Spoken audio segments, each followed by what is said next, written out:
বিসমিল্লাহির রহমানির রহিম। আজকে আমরা সপ্তম শ্রেণীর বিজ্ঞান অনুশীলন পৃষ্ঠা 22, 23, 24 এবং 25 পৃষ্ঠার সমাধান দিব। তো আমরা এখন ক্লাস শুরু করে দিচ্ছি। এখানে দেখো, প্রথম এই যে বৃত্তাকার ঘরগুলো তোমাদের চিনতে হবে। এখানে যে ঘরটা আছে, এখানে একটি নিউক্লিয়াস, মাঝখানের লাল অংশটা নিউক্লিয়াস, আর এখানে যেটা সেটা হচ্ছে প্রথম ছোট বৃত্তাকার ঘরটা দেখাচ্ছি।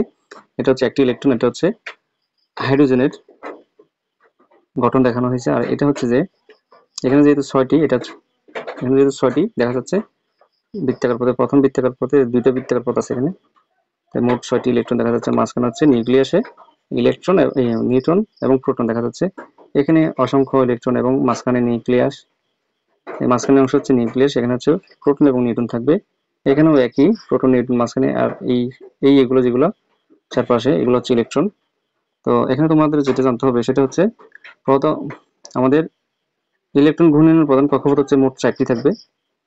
এই 4টি কক্ষপথ আমি দেখা দিচ্ছি। তো এটা হচ্ছে কার্বনের ইলেকট্রন বিন্যাস দেখাইছে, এটা হাইড্রোজেনের, এটা তোমাদের মনে রাখতে হবে। H দিয়ে হাইড্রোজেন হয়, আর সি দ্বারা কার্বন বোঝায়, তোমরা মনে রাখবা। আর এখানে এখানে এই বিষয়টা তোমাদের দেখিয়ে দিই। এখানে মোট ইলেকট্রনের কক্ষপথ, প্রধান ইলেকট্রনে যে 1 দ্বারা বোঝানো হয়েছে, দ্বিতীয় 2 দ্বারা, তৃতীয় এই যে বৃত্তাকার দাগটা বৃত্তাকার কক্ষপথ, এটা হচ্ছে তৃতীয়, আর শেষে এই যে বৃত্তাকার পথটা এটা হচ্ছে চতুর্থ। তো প্রধান ইলেকট্রনের কক্ষপথ থাকবে 4টি, আর এটি হচ্ছে যে 1 2 3 4 দেখাই দিলাম তোমাদেরকে। এরপর দেখো, প্রথম কক্ষপথে সর্বোচ্চ 2টি ইলেকট্রন থাকবে, 2টির বেশি থাকবে না। দ্বিতীয় কক্ষপথে 8টির বেশি থাকবে না। তৃতীয় কক্ষপথে 18টির বেশি থাকবে না। চতুর্থ কক্ষপথে 32টির বেশি ইলেকট্রন থাকবে না। আর এখন এটা হচ্ছে প্রথম কক্ষপথ। এই 1 দ্বারা 1 প্রথম বুঝেছি, 2 দ্বারা 2, 3 দ্বারা তৃতীয় এবং 4 দ্বারা চতুর্থ। তাই প্রথম কক্ষপথে 1s মানে একটি ইলেকট্রন, একটি উপকক্ষপথ মানে প্রধান কক্ষপথে উপকক্ষপথ। দ্বিতীয় প্রধান কক্ষপথে 2টি আছে, অর্থাৎ 2s 2p। তৃতীয় কক্ষপথে 3s 3p এবং 3d আছে। চতুর্থ কক্ষপথে 4s 4p এবং 4d 4f, অর্থাৎ 4টি আছে ইলেকট্রন উপকক্ষপথ। তাহলে তোমরা মনে করলে কি, প্রধান ইলেকট্রন কক্ষপথ যদি 4টি থাকে, আবার প্রত্যেকটিতে 1টি 2টি 3টি 4টি করে ইলেকট্রন উপকক্ষপথ থাকবে। তোমাদের এই 22 পৃষ্ঠায় তোমাদের যেটা জানতে হবে সেটা হচ্ছে প্রোটন, ইলেকট্রন এবং নিউট্রন সম্পর্কে তোমাদের ধারণা থাকতে হবে। এখানে নিচে দেখো, তোমাদের সেই নির্দেশনায় দিয়েছে। এখানে নিচের অংশে আমি তোমাদেরকে শুধু যেগুলো শিখতে হবে সেটাই তোমাদেরকে দেখাচ্ছি। এই যে দ্বিতীয় সেশনের এই যে দেখো, এখানে পরমাণু কেন্দ্র থাকে প্রোটন এবং নিউট্রন, তোমাদেরকে দেখিয়ে দিলাম যে মাঝখানে যেগুলো নিউক্লিয়াসে যেগুলো থাকে। তারপর এখানে তো প্রোটন নিউট্রন তোমাদেরকে তো অবশ্যই চিনতে হবে, না চিনলে তো তুমি বুঝবা না। তারপর ইলেকট্রন সম্পর্কে তোমাদের জানতে হবে। তো চলো, এখানে যেহেতু আবার দেখাই দিচ্ছি তোমাদেরকে, এই মাঝখানে যেটা অংশ সেটা হচ্ছে নিউক্লিয়াস, এখানে প্রোটন এবং নিউট্রন থাকবে, আর চারপাশে যেগুলো থাকবে এগুলো হচ্ছে ইলেকট্রন। চলো আমরা দেখে আসি ইলেকট্রন, প্রোটন এবং নিউট্রনের অবস্থান কোথায়, সেগুলো দেখে এসে আমরা পরবর্তী 23 পৃষ্ঠায় সমাধানে চলে যাব। এখানে দেখো, লাল মাঝখানে যে লাল হলুদ এগুলো হচ্ছে নিউক্লিয়াস বলা হয়। মাঝখানে যেটা থাকবে সেটা হচ্ছে নিউক্লিয়াস। নিউক্লিয়াসের মধ্যে থাকবে প্রোটন আর নিউট্রন। তো প্রোটনটা লাল অংশ দ্বারা প্রোটন বোঝাইছে, হলুদ অংশ দ্বারা নিউট্রন বোঝাইছে এখানে। আর নীল যেগুলো কক্ষপথে ঘুরে আছে সেগুলো হচ্ছে ইলেকট্রন। তো ইলেকট্রনের প্রধান কক্ষপথ থাকবে সর্বমোট 4টি, যেগুলো মনে করো এখানে 3টি ইলেকট্রন কক্ষপথ দেওয়া আছে, গোল বৃত্তাকার কক্ষপথগুলো। কারণ এখানে ইলেকট্রন সংখ্যা কম, তাই 3টি কক্ষপথের মধ্যে সীমাবদ্ধ হয়ে যাবে। আর এখানে দেখো, আমরা অক্সিজেনের একটি গঠন দেখাচ্ছি। এখানে অক্সিজেনের গঠন দেখতে পাচ্ছ। তো এখানে অক্সিজেনের মোট 8টি ইলেকট্রন, আর মাঝখানে 8টি প্রোটন এবং 8টি নিউট্রন থাকবে। তো এখানে তোমাদের মনে রাখতে হবে, প্রোটন যত সংখ্যক প্রোটন থাকবে তার সমসংখ্যক ইলেকট্রন থাকবে। তো এখানে 2টি কক্ষপথের মধ্যে অক্সিজেনের ইলেকট্রন বিন্যাস হয়ে যাবে, কারণ 8টি ইলেকট্রন সংখ্যা। প্রথম কক্ষপথে দেখো, ছোট যে বৃত্তাকার পথটি সেখানে কক্ষপথে 2টি এবং দ্বিতীয় কক্ষপথে সর্বোচ্চ 8টি থাকবে, কিন্তু এখানে যেহেতু মোট 8টি, তাই 2টি ঘাটতি আছে অক্সিজেনের শেষ ইলেকট্রন কক্ষপথে। তো এই প্রোটন, ইলেকট্রন, নিউট্রন তোমাদেরকে চিনতে হবে। তোমাদের প্রোটন হচ্ছে ধনাত্মক আধান, মানে প্রোটন ইলেকট্রনকে আকর্ষণ করবে। ইলেকট্রন হচ্ছে ঋণাত্মক, এটা তোমাদের বুঝতে হবে। হ্যাঁ, কোনটা ধনাত্মক কোনটা ঋণাত্মক সেটা তোমাদের জানতে হবে। এখানে আমি দেখাই দিচ্ছি যে দেখো, এই যে এখানে প্রোটন হচ্ছে প্লাস দ্বারা প্রোটন বোঝাইছে, আর ইলেকট্রন হচ্ছে মাইনাস ঋণাত্মক, আর নিউট্রন হচ্ছে নিরপেক্ষ পরমাণু। হ্যাঁ, তো এই যে ক্ষুদ্র ক্ষুদ্র অণু হচ্ছে পরমাণু, এই ক্ষুদ্র ক্ষুদ্র পরমাণু দ্বারাই হচ্ছে প্রতিটা পদার্থ গঠিত হয়, এটা তোমাদের মনে রাখতে হবে।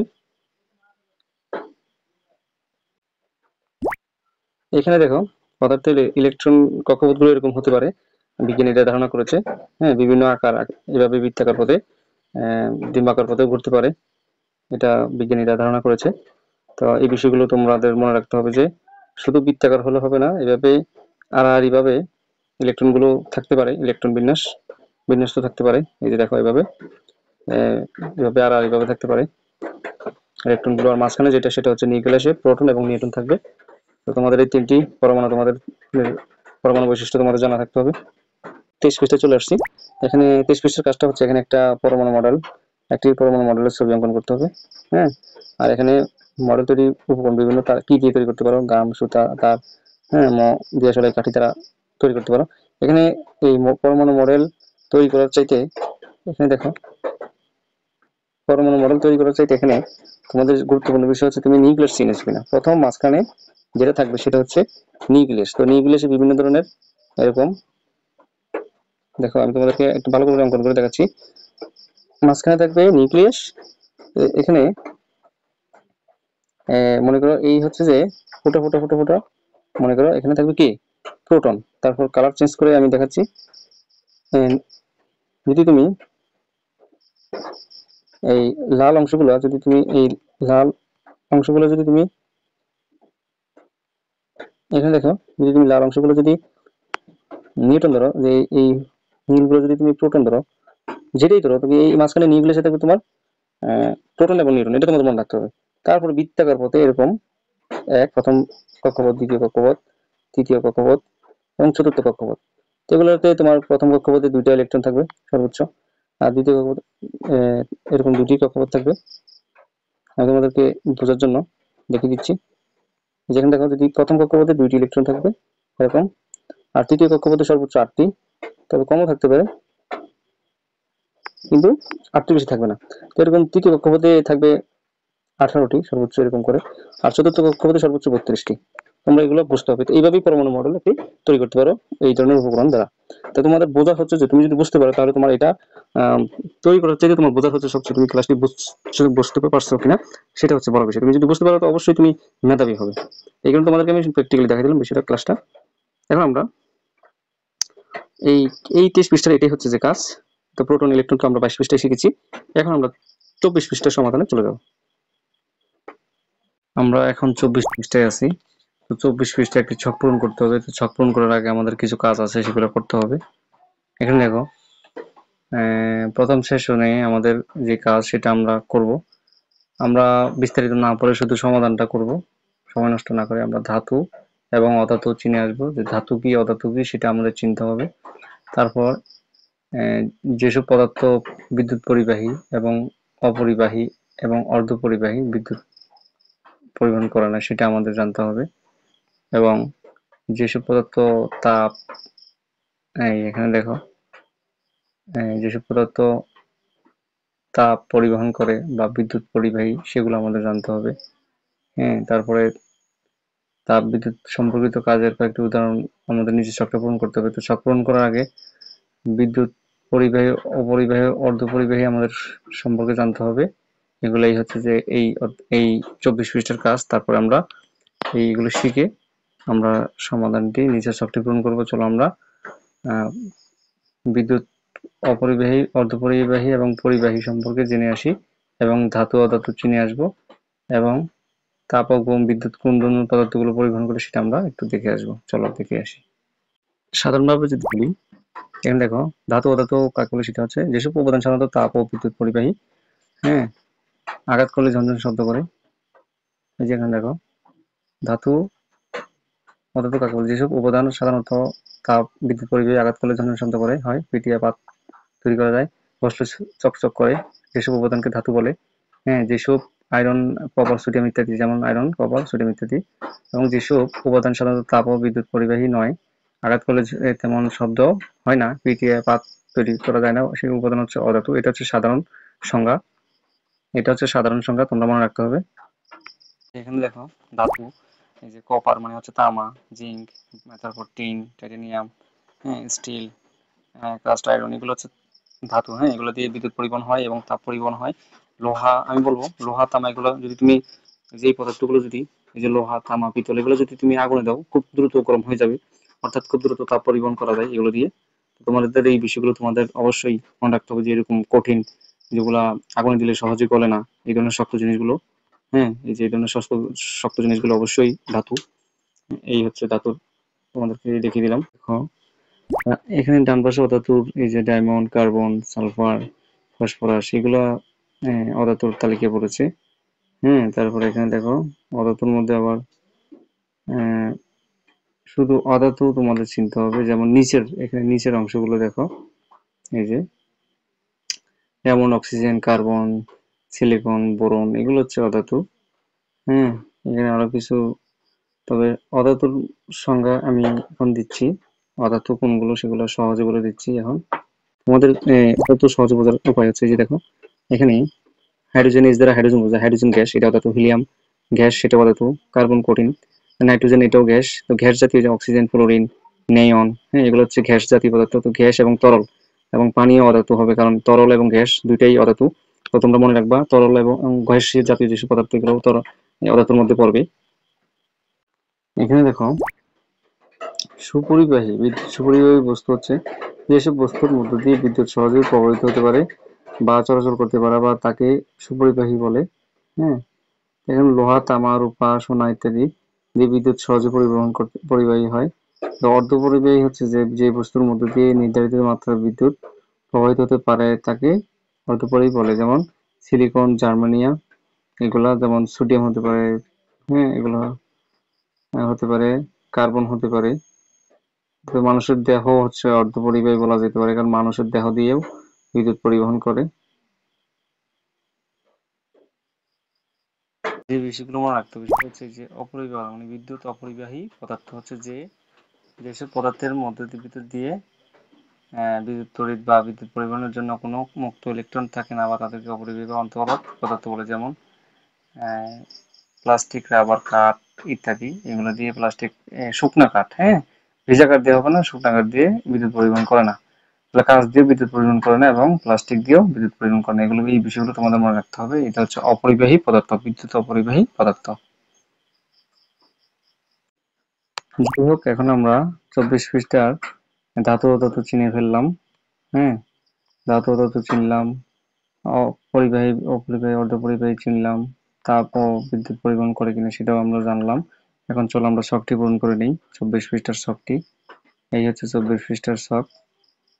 এই যে দেখো, এখানে দেখো ডিম সিদ্ধ, অ্যালুমিনিয়াম দিয়ে আমরা ডিম সিদ্ধ, এই যে আমরা যেটা সিলভার বলি সাধারণত, আসলে এটা অ্যালুমিনিয়াম হতে পারে। তো ভাত রান্না করবো অ্যালুমিনিয়াম দিয়ে। চা, স্টিলের পাতিল, হ্যাঁ, কফি, স্টিলের পাতিল। সিঙ্গারা, লোহার পাতিল।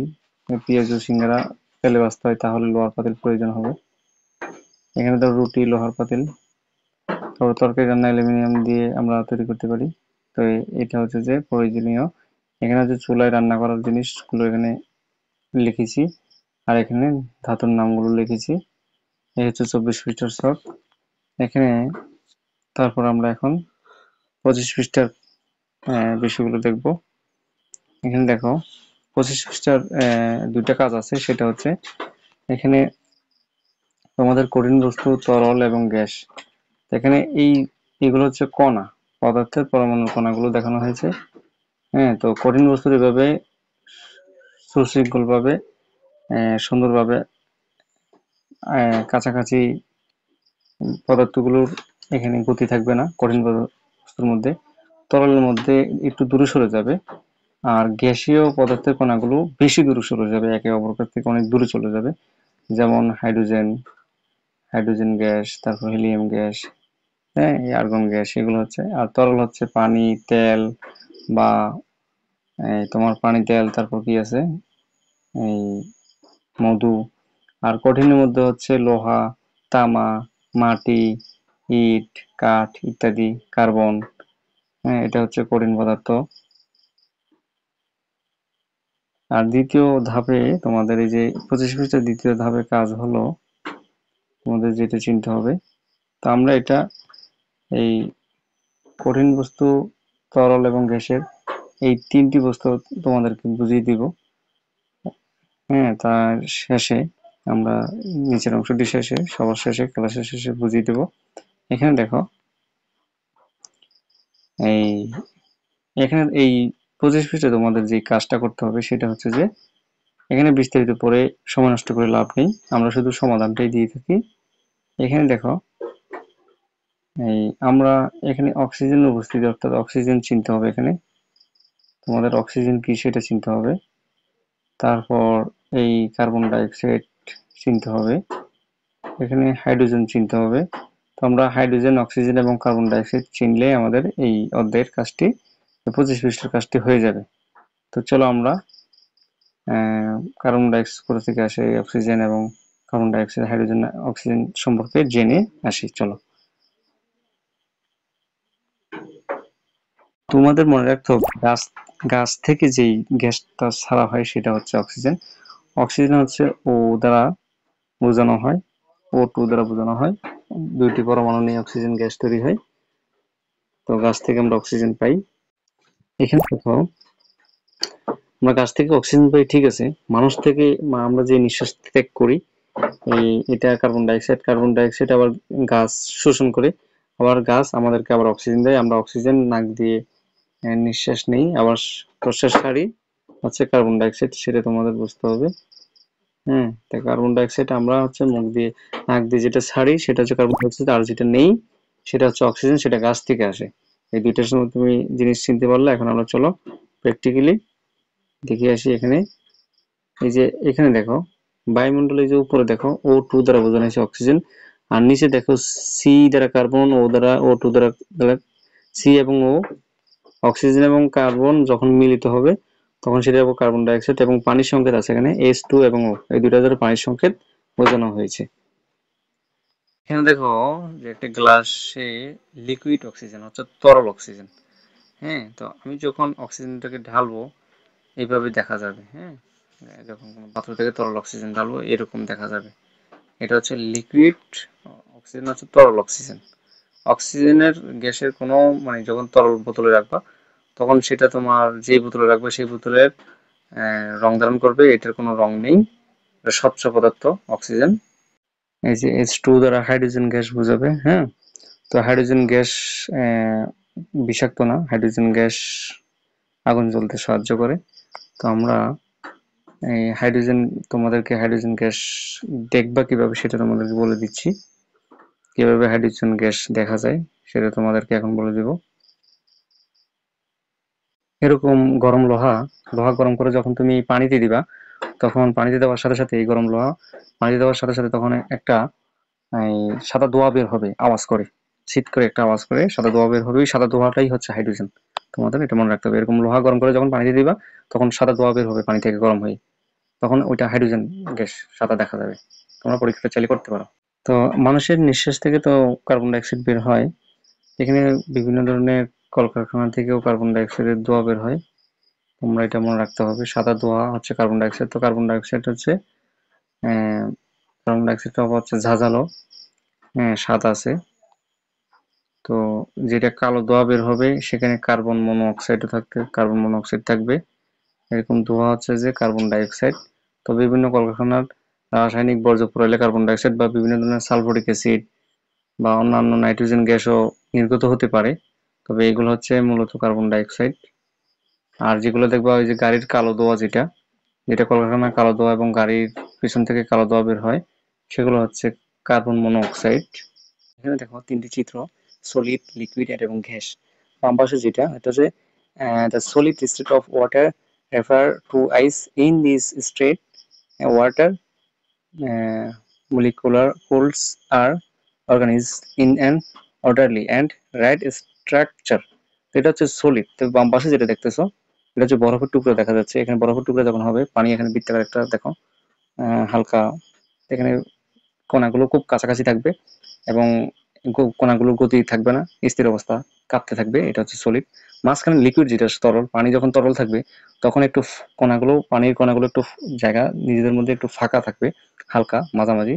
আর ডান পাশে দেখো গ্যাস যেটা, সেটা হচ্ছে পানি যখন গ্যাসে পরিণত হবে তখন কণাগুলো অনেক দূরে সরে যাবে, একে অপর একটা পানির কণা আরেকটা পানির কণা থেকে অনেক দূরে সরে যাবে, সেটা হচ্ছে গ্যাসের একটা তাপমাত্রা। যখন 100 ডিগ্রি তাপমাত্রায় গ্যাস হবে, আর তরল থাকবে 0 ডিগ্রি পর থেকে 60 ডিগ্রি 70 ডিগ্রি পর্যন্ত। আর 0 ডিগ্রির নিচে অর্থাৎ মাইনাস তাপমাত্রা, -1 -2 মাইনাস তাপমাত্রায় পানি বরফ হয়ে যাবে, শক্ত হয়ে যাবে। তো এই হচ্ছে যে একটা নির্দিষ্ট তাপমাত্রায় পদার্থ কঠিন এবং তরল এবং গ্যাসে পরিণত হয়, এটা তোমাদের বুঝতে হবে। তো তোমাদের এটা বুঝে গেলা যে পদার্থের তিনটি অবস্থা, কঠিন, তরল এবং গ্যাস সম্পর্কে।